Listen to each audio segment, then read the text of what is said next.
सुखदेव जी श्रीमद्भागवत महापुराण की कथा परीक्षित जी को सुना रहे हैं। कह रहे हैं अत्र सर्गो विसर्गश्च स्थानम पोषणम ऊतयः। कहते हैं परीक्षित सुनो, जो हम कथा सुनाने जा रहे हैं, जिस महापुराण की कथा तुमसे कहने जा रहे हैं, उसमें 10 विषय हैं। इसलिए उस महापुराण के 10 लक्षण हो गए। तो कौन कौन से वो विषय हैं जिससे कि तुम, जिसको सुन करके ही तुम कृष्ण के चरण में, चरण कमलों में तुम्हारा प्रेम जागृत होगा। बिना सुने तुम्हें नहीं होगा। श्रवणम विधि है इसमें।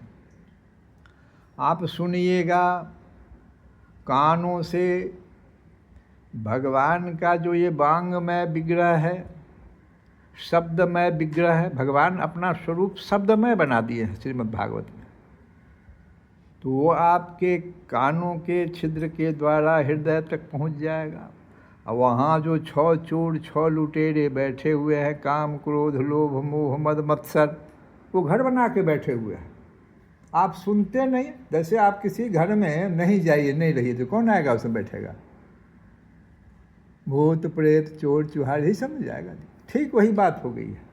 आप जब भगवान के इस वांगमय शरीर को, विग्रह को, वांगमय विग्रह है भगवान का, इसको जब तक आप प्रवेश नहीं कराइएगा, रास्ता प्रवेश करने का एक ही माध्यम है मानव शरीर में, वो है श्रवण मात्र। इसलिए नवधा भक्ति में भी श्रवण से शुरू किया। श्रवणम सबसे पहला नवधा भक्ति। सुनिएगा तब तो ये जो भगवान का स्वरूप है वो भीतर जाएगा। जैसे भीतर जाएगा, उनको देखते, मकान मालिक को देखते चोर लुटेरे सबसे पहले भागते, पिछड़ा रास्ता से। आपको कुछ नहीं करना, कोई डंडा नहीं चलाना है। आप चूंकि सुनते नहीं हैं तो सब घर बना लिया है। तो कहते हैं कि ये जो 10 विषय है, इसमें सबसे पहला है, शुरू करते हैं अत्र सर्गो विसर्गश्च। सबसे पहले सर्ग कहते हैं। इसमें अत्र मान इसमें, इस महापुराण में सुनो परीक्षित, सर्गो विसर्गश्च। सर्ग की व्याख्या की जाएगी, विसर्ग की व्याख्या की जाएगी। और सर्ग क्या है? कल की कथा में हम बताए हैं कि ब्रह्मा जी के जन्म से पहले भगवान ने ब्रह्मा जी के लिए सारी व्यवस्था कर दी कि तुम इसी सब सृष्टि का निर्माण करना। जैसे एक उदाहरण उसमें हम बताते, ब्रह्मा जी को मानव शरीर या कोई भी जीव का शरीर बनाना है, तो बनाने के लिए 5 महाभूत चाहिए। अब ये 5 महाभूत में पृथ्वी, जल, वायु, अग्नि, आकाश कहाँ से आएगा? ब्रह्मा जी तो निर्माण कर नहीं सकते। आपको खाना बनाना, आप महिला लोग हैं, चावल वगैरह की व्यवस्था हम कर देंगे तभी तो बनाइएगा। तो भगवान देखो कितना दयालु हैं, कितना कृपालु हैं। ब्रह्मा जी के जन्म से पहले ही जो जो चीज़ बना दिए ब्रह्मा जी के लिए, उसको सर्ग के माध्यम से, सर्ग विषय में हम लोग सुनेंगे। पूरी कथा में सर्ग का एक विषय आएगा, कैसे कैसे भगवान ने 5 महाभूतों का, और भी जो हमारे रसेंद्रिय वगैरह हैं उनका, आकाश तत्व का, मन बुद्धि का, इस सब का किस प्रकार से निर्माण पहले कर दिया, ये सब सर्ग के अंतर्गत हम लोग कथा में सुनेंगे। विसर्ग हुआ कि जब सब कुछ ब्रह्मा जी को मिल गया, भगवान दे दिए। अब जो वो भोजन महिला बना दी, ब्रह्मा जी ने जो जीवों की संरचना, चर और अचर जितने भी जीव हैं, चर जीव कौन कौन हुए? जो चलने वाले हैं, अचर वृक्ष वगैरह अचर जीव हैं। तो चर सचराचर सभी का जो निर्माण कर दिया उन्हीं तत्वों से, भगवान के द्वारा दिए गए ही सामग्री से ब्रह्मा जी ने निर्माण सिर्फ किया। ये सब विसर्ग जो हमारा अध्याय ये विषय आएगा उसके अंतर्गत हम लोग पढ़ेंगे, उसको सुनेंगे, पढ़ेंगे क्या, सुनेंगे। फिर अगला है स्थानम, फिर पोषणम, तब ऊतयः। स्थानम की भी व्याख्या कल सुने हम लोग, कल की कथा सुनिए। पोषण भी, ऊतयः क्या है। फिर आगे मनवंतरे ईशानु कथा, मनवंतर की कथा, 14 जो मनवंतर कैसे कैसे इसका होता है, समय किस प्रकार से बीतता है। ये मनवंतर के अधीन सारा पूरा जगत है। अभी जैसे 7वां मनवंतर वैवस्वत मनवंतर चल रहा है, 14 कुल मनवंतर होते हैं। तो इसकी कथा, फिर ईशानु कथा, भगवान के भक्तों की कथा, भगवान जो अवतार सब लिए हैं उसकी कथा, उनके भक्तों की कथा, ये सब ईशानु कथा में हम लोग सुनेंगे। उसके बाद निरोधो, फिर भगवान जो अपने में सबको प्रवेश करा लेंगे, निरोध कर लेंगे, महाप्रलय जिसको कहते हैं, उसकी कथा वो भी यहाँ इसमें हम लोग सुनेंगे इस मद्भागवत में। और मुक्ति, कैसे मुक्ति मिल जाती है, इसके क्या साधन हैं। और फिर अंत में है आश्रय, आखिर जीव का आश्रय कहाँ है, ये भी हम लोग सुनेंगे। कब तक जीव जो है इस भवसागर में हाथ पांव चलाता रहेगा, आखिर कोई आश्रय तो होगा जहाँ वो रुक जाए, वो भी सुनेंगे हम लोग। ये 10 विषय तो सुखदेव जी कह रहे हैं परीक्षित से कि तुमको हम बताने जा रहे हैं। तो कल हम लोग सबका थोड़ा थोड़ा अध्ययन सुने सबका, और कहते हैं कि जब विराट पुरुष ब्रह्मांड को फोड़कर, जल का निर्माण जैसे कैसे हो गया देखो, अभी ब्रह्मा जी नहीं है तो विराट पुरुष, वही जो भगवान जी इनको कहते हैं हम लोग, तो विराट पुरुष ब्रह्मांड को फोड़ कर निकला, तब वह अपने रहने का स्थान ढूंढने लगा, और स्थान की इच्छा से उस शुद्ध संकल्प पुरुष ने अत्यंत पवित्र जल की सृष्टि कर दी कि कहाँ हम रुकेंगे। सबसे पहले जल की सृष्टि हुई है। इसलिए विराट पुरुष नर से चूंकि जल उत्पन्न हुआ है, विराट पुरुष नर हुए और उनसे उत्पन्न हुआ, इसलिए इसका नाम नार पड़ गया, जल का नाम नार भी है। और वहाँ पर 1000 वर्ष तक उस नार में वो विराट पुरुष अपना रुके रहे, तो इसीलिए उनका नाम नारायण हो गया, उस विराट पुरुष का नाम नारायण हो गया। उन नारायण भगवान ने अब क्या किया सो सुनो। उन नारायण भगवान की कृपा से ही द्रव्य, कर्म, काल, स्वभाव और जीव आदि की सत्ता है। वो अगर ना हो तो किसी की सत्ता नहीं हो सकती है। सबका निर्माण करेंगे जो ब्रह्मा जी को देंगे। उनके उपेक्षा बने, उस नारायण की उपेक्षा कर दी जाए तो और किसी का अस्तित्व ही नहीं बचेगा। उन अद्वितीय भगवान नारायण ने योग निद्रा से जग कर, भगवान तो योग निद्रा में थे, तो उसमें से जब जगे तो जग कर अनेक होने की इच्छा व्यक्त कर दी। अकेले भाई हम नहीं अब रहेंगे। हम पिछली कथा में बताए भी थे कि यहाँ के किसी भी जीव को, हमें लोग जितने हैं उसमें से किसी एक को अगर कह दिया जाए कि पूरे भू का, पूरे पृथ्वी का तुमको अधिपति बना दिया गया, तो फिर क्या करना क्या है, तो तुम चंद्रमा पर जा कर के अपना जीवन व्यतीत करो अकेले। कहेगा ना ना ना ना, कभी आप ले लीजिए, हम नहीं रहेंगे, हम नहीं जाएंगे। अकेला नहीं कोई रहना चाहता। इस तरह से भगवान ने भी इच्छा व्यक्त कर दिया कि भाई एक से अनेक हो जाए। जब योग निद्रा से जगे तो अनेक होने की इच्छा की, तब अपनी माया से, तब भगवान की माया शक्ति वहीं से काम करना शुरू कर। जैसे भगवान इच्छा करेंगे, अब बहिरंगा शक्ति है वो माया, वो काम करना शुरू कर देती है। उन्होंने अखिल ब्रह्मांड के बीज स्वरूप अपने सुवर्णमय बीज को 3 भागों में विभक्त कर दिया। एक अधिदैव कहलाए, दूसरा अध्यात्म और तीसरा अधिभूत।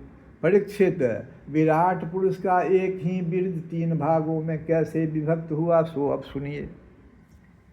विराट पुरुष के हिलने डोलने पर उनके शरीर में रहने वाले आकाश से इंद्रिय बल, मनोबल और शरीर बल की उत्पत्ति हुई। विराट पुरुष के हिलने डोलने पर, अभी तो अकेले हैं, योग निद्रा से जगे हैं, अभी तक तो निद्रा में थे, अब जगे तो थोड़ा सा हिले डोले, तो हिले डोले। ठीक से कथा को सुनिए। कहीं कहीं आप लोगों का अभी दिमाग, अभी मन नहीं जाना चाहिए। यही सबसे बड़ा, कथा में सबसे बड़ा अपराध हो जाता है हमसे। फिर इसका फिर कोई अपराध का, तो फिर कोई अपराध हुआ तो आपको क्षमा नहीं मिलेगा। कथा में आए तो भाई कथा सुनी।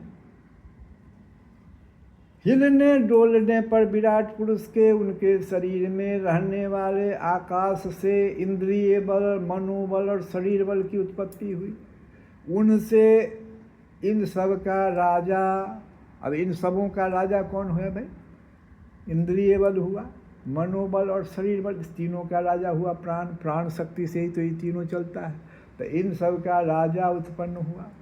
जैसे सेवक अपने स्वामी राजा के पीछे पीछे चलता है, वैसे ही सबके शरीरों में प्राण के प्रबल रहने पर ही सारी इंद्रियां प्रबल रहती है। ध्यान से सुनिए।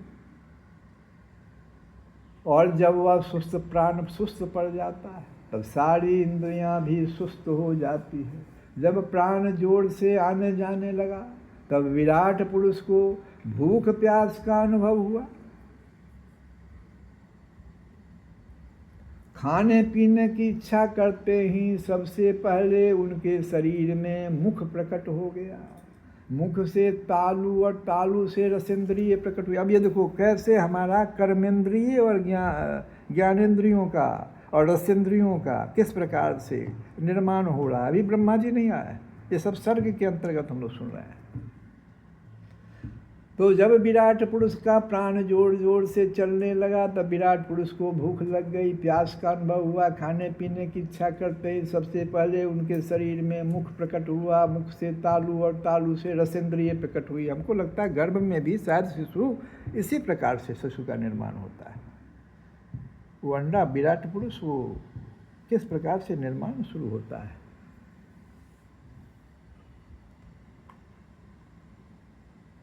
रसेंद्रिय तक हो गया। इसके बाद अनेकों प्रकार के रस उत्पन्न हुए, जिन्हें रसना ग्रहण करती है।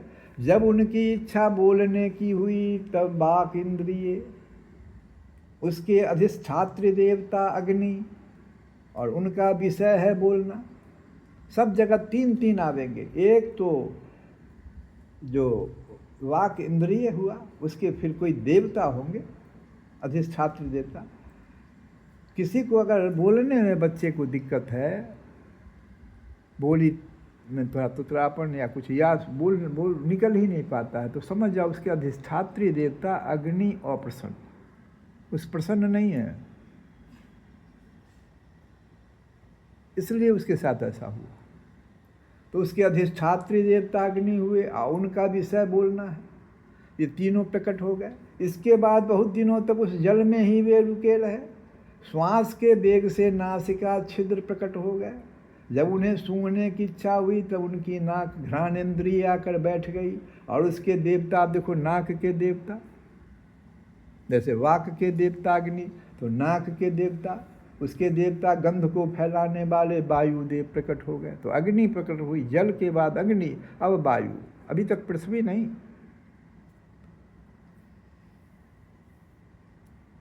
पहले उनके शरीर में प्रकाश नहीं था, फिर जब उन्हें अपने को तथा दूसरी वस्तुओं को देखने की इच्छा हुई, तब नेत्रों के छिद्र और उसका अधिष्ठात्री देवता सूर्य और नेतेंद्रिय प्रकट हो गए। इन्हीं से रूप का ग्रहण होने लगा। जब विराट पुरुष का नेत्र बना उसी समय सूर्य बन गया, उसके अधिष्ठान से देवता भी। इसलिए किसी को नेत्र में अगर गड़बड़ी आ रही हो तो सूर्य अप्रसन्न है आपसे, ऐसे समझिए ठीक से। अगर आपको श्वास लेने में दिक्कत है तो आपके वायु देवता अप्रसन्न है आपसे। जब वेद रूप ऋषि विराट पुरुष को स्तुतियों के द्वारा जगाने लगे तब उन्हें सुनने की इच्छा हुई। अब देखिए कान, अब वेद रूप ऋषि लोग विराट पुरुष को स्तुतियों के द्वारा जगाने लगे। अब कहिएगा तो अभी ऋषि का निर्माण कैसे? ऋषि नहीं निर्माण हुआ, वेद थे। वेद जब भगवान है तो वेद भी है। तो वेद जो है ऋषि रूप में रहते हैं। तो जैसे विराट पुरुष को देखा वेद ने स्तुति करना शुरू कर दिया। जब उन्हें सुनने की इच्छा हुई उसी समय कान उनकी अधिष्ठात्री देवता दिशाएं, कान की अधिष्ठात्री देवता दिशाएं हैं और श्रोतेंद्रिय प्रकट हो गए। इसी से शब्द सुनाई पड़ता है। और जब उन्होंने वस्तुओं की कोमलता, कठिनता, हल्कापन, भारीपन, उष्णता और शीतलता आदि जाननी चाहिए तब उनके शरीर में चर्म प्रकट हुआ। पृथ्वी में से जैसे वृक्ष निकल आते हैं उसी प्रकार उस चर्म में रोएं पैदा हुए और उसके भीतर बाहर रहने वाला वायु भी प्रकट हो गया। स्पर्श ग्रहण करने वाली त्वचा, इंद्रिय भी साथ ही साथ शरीर में चारों ओर लिपट गई और उससे उन्हें स्पर्श का अनुभव होने लगा। जब उन्हें अनेकों प्रकार के कर्म करने की इच्छा हुई तब उनके हाथ उग गए। उन हाथों में ग्रहण करने की शक्ति हस्तेंद्रिय तथा उनके अधिदेवता इंद्र।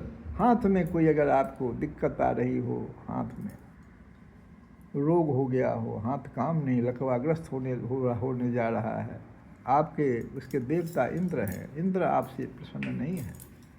अधिष्ठात्री देवता इंद्र प्रकट हो गए और दोनों के आश्रय से होने वाला ग्रहण रूप कर्म भी प्रकट हो गया। जब हाथ आ गया तो कर्म भी होने लगा। जब उन्हें अभिष्ट स्थान पर जाने की इच्छा हुई तब उनके शरीर में पैर उगाए। चरणों के साथ ही चरण इंद्रिय के अधिष्ठात्री रूप में वहाँ स्वयं यज्ञ पुरुष भगवान विष्णु स्थित। इसलिए देखो हमारे यहाँ बड़े लोगों को चरण छू करके प्रणाम किया जाता है। चरण में मस्तक दबाइए बड़े माता पिता गुरुजनों को, क्योंकि वो उसके जो अधिष्ठात्री देवता भगवान विष्णु हैं वहाँ पर है, वो प्रसन्न होंगे आप पर। आपको जो आशीर्वाद मिलेगा तो सबसे पहले तो आप भगवान विष्णु को प्रसन्न कर रहे हैं। तो इस प्रकार से हम लोग किस प्रकार से देखो स्वर्ग का निर्माण हो रहा है भगवान के द्वारा, विराट पुरुष के द्वारा। इस कथा को हम लोग अभी तक सुने। अब जो मूल बात है उसको जरा सा हम लोग जो कल की कथा में हम लोग थोड़ा सुने थे कि ये कथा जो है 3 जगहों पर हो रही है। ये मतलब भागवत की कथा 3 जगहों पर हो रही है। एक तो सूत जी और 88,000 ऋषियों के बीच नैमिषारण्य में। तो वहाँ पर जो कठिनाई हुई कि जो ऋषि लोग ब्राह्मण लोग थे वे लोग कर्मकांडी थे, यज्ञ की प्रधानता थी वहाँ पर। तो उनका कहना था कि दिन भर में यज्ञ किया जाए और शाम में आपस में विषयों पर बातचीत न करके सूत जी हैं यहाँ पर जो कि परीक्षित जी के साथ बैठ करके सुखदेव जी का कथा सुने हुए हैं। ये वही सूत जी हैं। तो हम लोग सूत जी को आमंत्रित कर लेंगे और सूत जी से वही कथा सुनेंगे। लेकिन संकल्प गलत हो गया उन लोगों का। संकल्प इसको इन्होंने गौण कर दिया, कथा को क्या कर दिया, गौण किया और यज्ञ को प्रधान कर दिया। तो भगवान वहाँ पर खुश नहीं हुए। ये हम ही को तुम गौण कर दिया, कर्म को तुम लोग प्रधान कर दिया। वहाँ फल अच्छा नहीं मिला। उस कथा को हम लोग फिर आगे सुनेंगे। दूसरी कथा जो हो रही है वो व्यास जी और नारद जी के बीच संवाद है। ये हो रहा है सरस्वती तट पर। और तीसरी कथा तो सुखदेव जी और परीक्षित जी के बीच गंगा तट पर। तो हम लोग दूसरी कथा से थोड़ा समझें कि भगवान ये जो आश्रय है सबसे, अभी जो हम लोग सुने कि सब जीव चाहता है भगवान का आश्रय, निरोधो मुक्तिराश्रय 10वां जो है, ये आश्रय किसको मिल जाएगा? ये देखो, कुछ करना नहीं इसके लिए, जो है ना, जरा सा इसको ठीक से सुनिए तो आश्रय समझ जाइएगा आप लोग। वैसे तो आश्रय की व्याख्या बहुत जगहों पर होगी, लेकिन ये पहला इसी से समझिए आप। व्यास जी बहुत सारे वेदों को पहले तो 4 भाग में विभक्त करके कि भाई लोगों का कल्याण इस वेद से नहीं हो रहा है, इसका अर्थ नहीं समझ रहे, तो 4 भाग करके फिर उसके शिष्य, गुरु शिष्य परंपरा को उन्होंने कायम कर दिया कि आप लोग यजुर्वेद का सिर्फ अध्यापन करेंगे, आप सिर्फ अथर्ववेद का, ऐसे गुरु शिष्य परंपरा उन्होंने कर दिया, 4 वेद का अलग अलग। कुछ उनको लगा जो कोई फायदा नहीं हुआ, फिर उन्होंने महाभारत की रचना कर दी, गणेश जी को बुला लिया लिखने के लिए, कोई लाभ नहीं मिला। बहुत सारे ब्रह्म सूत्र वगैरह, उपनिषद, पुराण, अनेकों पुराण की रचना, अभी मद्भागवत पुराण की नहीं और अनेकों पुराण की रचना कर दी, गरुड़ पुराण, अग्नि पुराण और भी जितने भी पुराण हैं, कोई लाभ नहीं हुआ। अंत में नारद, ये व्यास जी बड़ा दुखी हो गए। सरस्वती तट पर हैं और बहुत दुखी है। ये होना चाहिए मूल बात। व्यास जी भगवान के रूप हैं, उनके जैसा व्यक्ति भी खेद प्रकट कर रहा है कि इतना धर्म कर्म हमसे हो गया, फिर भी लोक कल्याण नहीं हो रहा है, खेद प्रकट कर रहा है, अकेले हैं, बहुत दुखी है। तो पहला सूत्र बनता है भक्ति मार्ग में कि आप दुखी होइए, आपका संकल्प होना चाहिए लोक कल्याण, आपका संकल्प होना चाहिए कि हम भगवान के चरण कमलों में मेरा आश्रय मिल जाइए, रोज रोज का आना जाना है, कितना जन्म हो गया, ना ना ना ना, अब नहीं। संकल्प पहले ठीक कीजिए। तो जैसे आप उस अवस्था को प्राप्त करेंगे जो व्यास देव जी का हो गया, तो नारद जी जो है भगवान के मन हैं, भगवान कृष्ण के मन को नारद कहा जाता है। भगवान का मन डोला, नारद जी वहाँ पहुँच गए। कहे क्यों व्यास, क्या बात है, तुमने तो अनेकों पुराण की रचना कर दी, वेद को 4 भाग में कर दिया, सब कुछ किया, महाभारत की रचना कर दी, अब क्यों दुखी हो? तो लोक कल्याण नहीं हो रहा है, खेद व्यक्त किया उन्होंने। तो नारद जी ने अभी अभी ब्रह्मा जी से 4 श्लोकों में इसी श्रीमद् भागवत को सुना था, उनको तो पता था, तो उन्होंने उसी की चर्चा करने से पहले कहे इसकी चर्चा हम करेंगे, ये समझेगा नहीं समझेगा, इस पर विश्वास होगा या नहीं होगा, क्योंकि अपने ही बहुते पुराण रचना कर दिया है।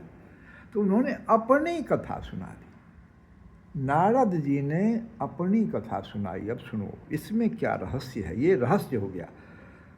4 भागों में भगवान ने ब्रह्मा जी को, चतुश्लोकी जो मद्भागवत है, सबसे पहले भगवान ने ब्रह्मा जी को सुनाया था। तो 4 श्लोकों में जो सुनाया उसमें ज्ञान की चर्चा थी, विज्ञान की चर्चा थी, रहस्य, और चौथा था तुम्हारा प्रेमा भक्ति। तो ये रहस्य क्या है? रहस्य नारद जी समझ गए, अब हमको रहस्य बताना पड़ेगा। तो रहस्य बताने के लिए उन्होंने अपनी कथा सुना दी, कहा सुनो। तो इस कथा को सुनने से पहले जरा सा सुनिए, क्यों सुनाया उन्होंने अपनी कथा। अपनी अनुभूति क्यों सुनाई उन्होंने? इसका मुख्य तात्पर्य है कि भगवान की प्राप्ति के लिए, ध्यान दीजिए, अब ऊंची जाति में जन्म लेना जरूरी नहीं है। पहली बात समझा दिया उन्होंने। दूसरी बात कि बहुत अमीर होना भी जरूरी नहीं है, क्योंकि मैं तो दासी पुत्र के रूप में जन्म लिया था। मेरी माँ तो जिस गांव में सबकी सेवा वगैरह करती थी, सबके घर में जा जा करके बर्तन वगैरह मांजती थी, उसका पुत्र मैं था, दासी पुत्र। तीसरी बात कि मुझे तो कोई अध्यापन भी नहीं कराया गया था, क्योंकि मैं बहुत गरीब था। तो भगवान की प्राप्ति के लिए ये सब जो शर्त है, जो कोई बताते हैं, भ्रमित मत हो जाना, कहीं कुछ नहीं। जरा इसको ठीक से समझिए, हम स्वयं बाधक बन जाते हैं।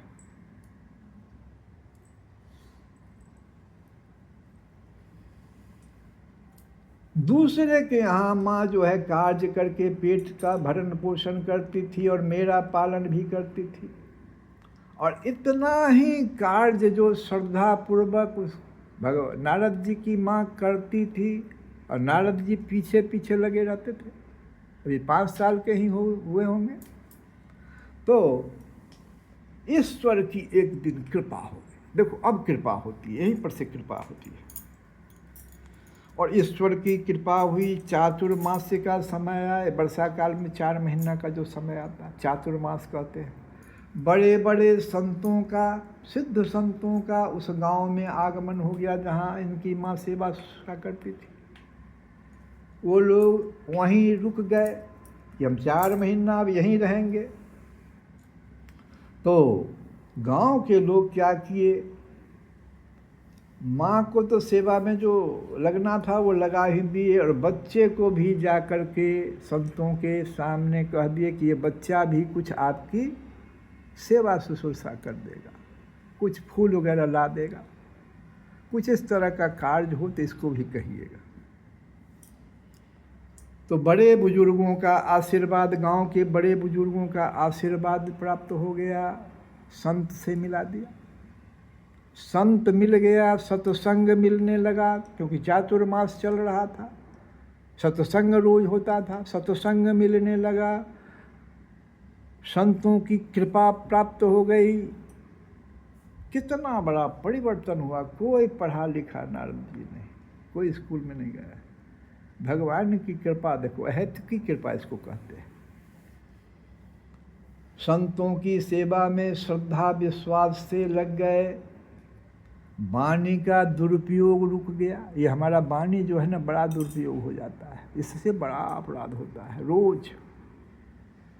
सबसे पहले तो ये रुक गया। प्रवचन ध्यान से सुनता था। नारद जी कह रहे हैं कि जो भी प्रवचन होता था ध्यान से सुनते थे, भले ही समझ में नहीं आती थी। और एक चीज जो हमको मिल जाता था,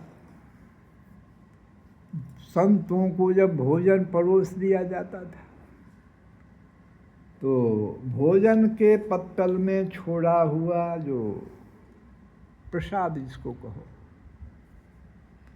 वो जूठा प्रसाद गुरुदेव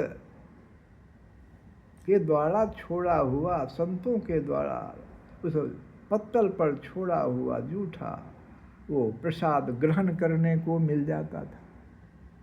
बहुत गरीब, तो पहले ही बताया कि गरीब थे बहुत ज़्यादा, दिन भर सेवा कर रहे हैं।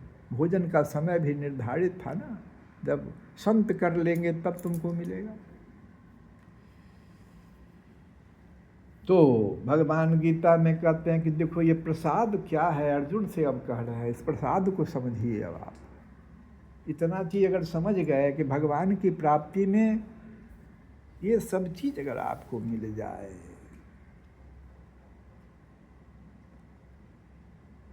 प्रसादे सर्वदुःखानां,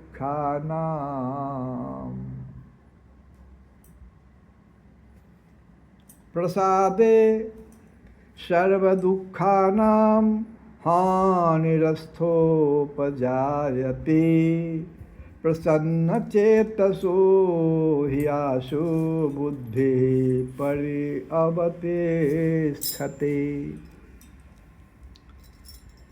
प्रसादे, ये दिव्य कृपा को प्रसाद कहते हैं। अगर वो जूठा पत्तल पर आपके लिए संत के का जो प्रसाद है, ये प्रसाद कैसे बनता है पहले इसको समझिए। पहले प्रसाद तो समझे ही नहीं। होटल में जो मिलता है उसको खाना कहते हैं। ध्यान दीजिए प्रसाद कब बनता है, हम लोग भी इस पर ध्यान दें अब, क्योंकि प्रसाद की महिमा गाई गई है। तो होटल में जो मिलता है उसको खाना कहते हैं। उसका कारण क्या है? आप कभी जाइए उस होटल में, किचन में, देखिएगा कि जो बनाने वाला है वो बार बार कलछल से उसको उठा के अपने हाथ में लेता, जीभ पर डालता, फिर कलछल उसमें डालता है। सब जूठा रहता है। तो खाना हो सकता है, उसमें शुद्धता नहीं है। वो स्नान वगैरह करके नहीं, पवित्र होकर के आपके लिए नहीं बनाता है। वही जब घर में शुचिता से बनाया जाता है, कुछ अगर आप लोग तो नहीं, लेकिन जो बड़े बुजुर्ग हैं वो देखे होंगे अपने माँ वगैरह को कि किस प्रकार से खाना बनता था। पूरे चूल्हे को नीपा जाता था, बहुत दूर तक, प्रत्येक दिन ऐसा होता था। पूरे शुचिता से जब भोजन का निर्माण होता तो भोजन कहलाता। अब भोजन कहलाया, अभी तक तो खाना था, होटल वाला खाना, अभी तो भोजन बना। जब वही भोजन शुद्धि से, अगर खूब शुद्धि से, बुद्धि शुद्धि होनी चाहिए भोजन बनाने के समय। कि बुद्धि शुद्धि क्यों होनी चाहिए? क्योंकि हम ये जो बना रहे हैं ये भगवान के लिए बना रहे हैं, हम अपने लिए तो नहीं बना रहे। बुद्धि की शुद्धता आवश्यक है। तो जैसा खाओगे अन्न वैसा बनेगा मन, ये तो कहावत है भाई। और जैसा पियोगे पानी वैसी बनेगी वाणी। ये दोनों हम लोगों से गलती हो रहा है, ध्यान दीजिए। मन जो कहते हैं हम लोग, जो मन हमारा स्थिर नहीं रहता है, देखिए न कहाँ गलती हो रही है। एक तो भोजन भी हम लोग नहीं बना पाते हैं, और भोजन जब बन गया पवित्रता से, तो सबसे पहले उसको भगवान ठाकुर जी को आप अर्पित करें। सर्वत्र जो भोजन नहीं किया जाता है, इसके पीछे भी यही रहस्य है। ये तो रहस्य हो गई। सर्वत्र भोजन नहीं ग्रहण करना चाहिए, और पवित्र विचार से बनाया गया भोजन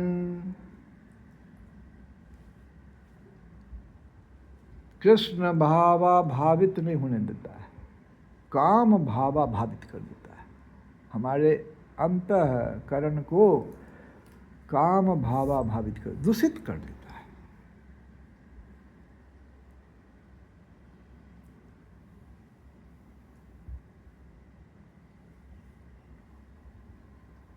निगेटिविटी पैदा कर देगा, रोग पैदा कर देगा।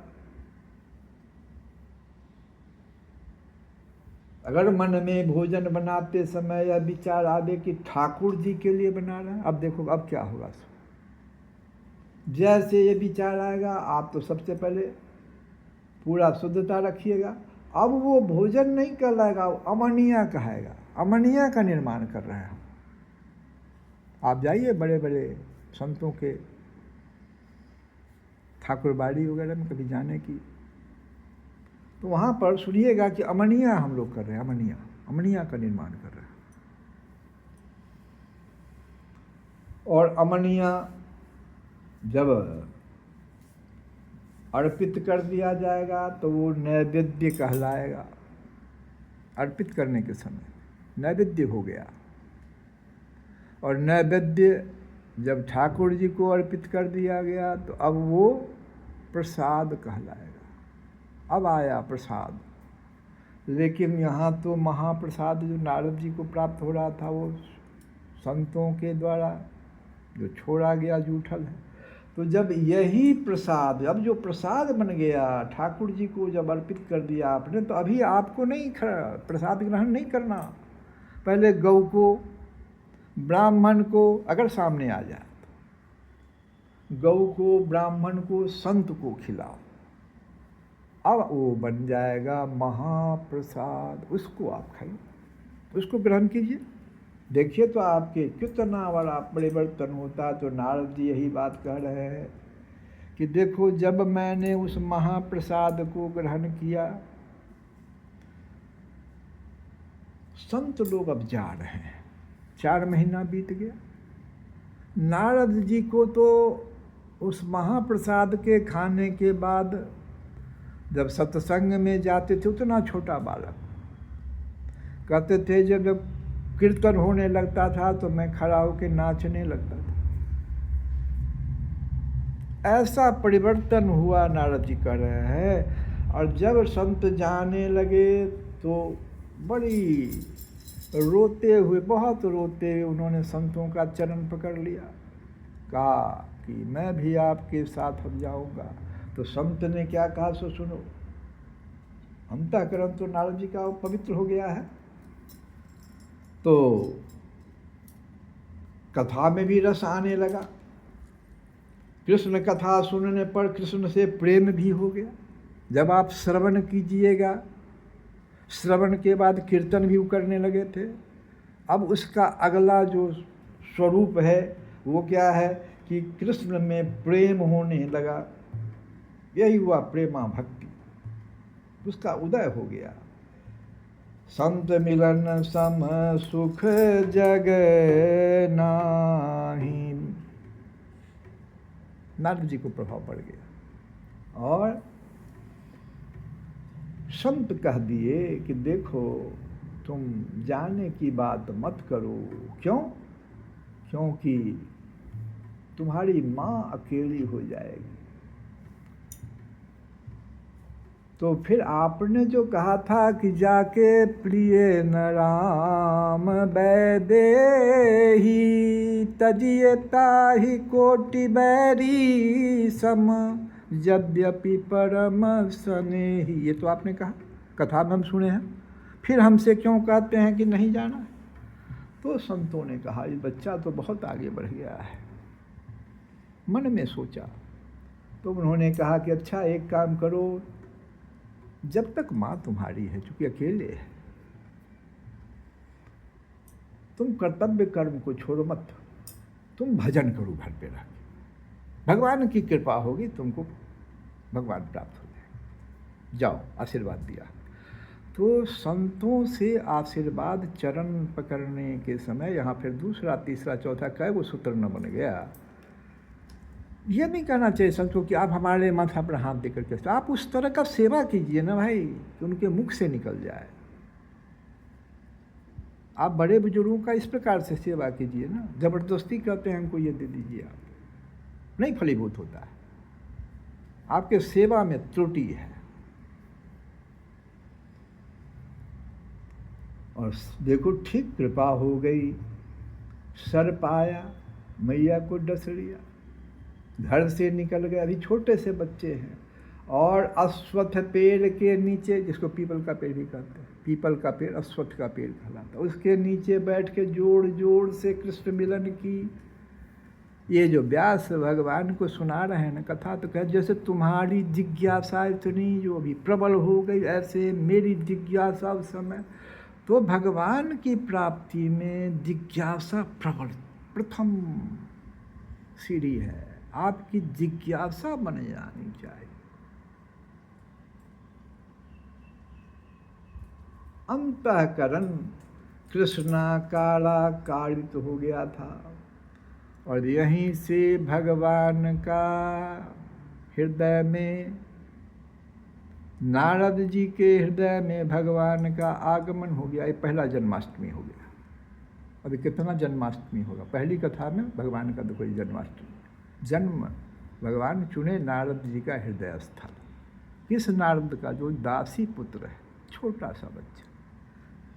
तो हम लोग भजन गाए, नंद के आनंद भयो, नंद के आनंद भयो, जय कन्हैया लाल की। नंद के आनंद भयो, जय कन्हैया लाल की। नंद के आनंद भयो, जय कन्हैया। हे नंद के आनंद भयो, जय कन्हैया लाल की। ब्रज में आनंद भयो, जय कन्हैया। ओ ब्रज में आनंद भयो, आनंद उमंग भयो, जय हो नंद लाल की। आनंद उमंग भयो, जय हो नंद लाल की। जय हो नंद लाल की, जय यशोदा लाल की। जय हो नंद लाल की, जय यशोदा लाल की। गोकुल में आनंद भयो, जय कन्हैया। गोकुल में आनंद भयो, नंद के आनंद भयो, जय कन्हैया लाल की। ब्रज में आनंद भयो, जय कन्हैया लाल की। तो इस प्रकार से अगर हम लोग आज की कथा को अगर ठीक से समझे होंगे तो शायद भगवान की प्राप्ति में हम सब स्वयं जिम्मेवार हैं। कितना बार और जन्म लेंगे तो हमको स्वयं विचार करना पड़ेगा। श्री कृष्ण गोविंद हरे मुरारे, हे नाथ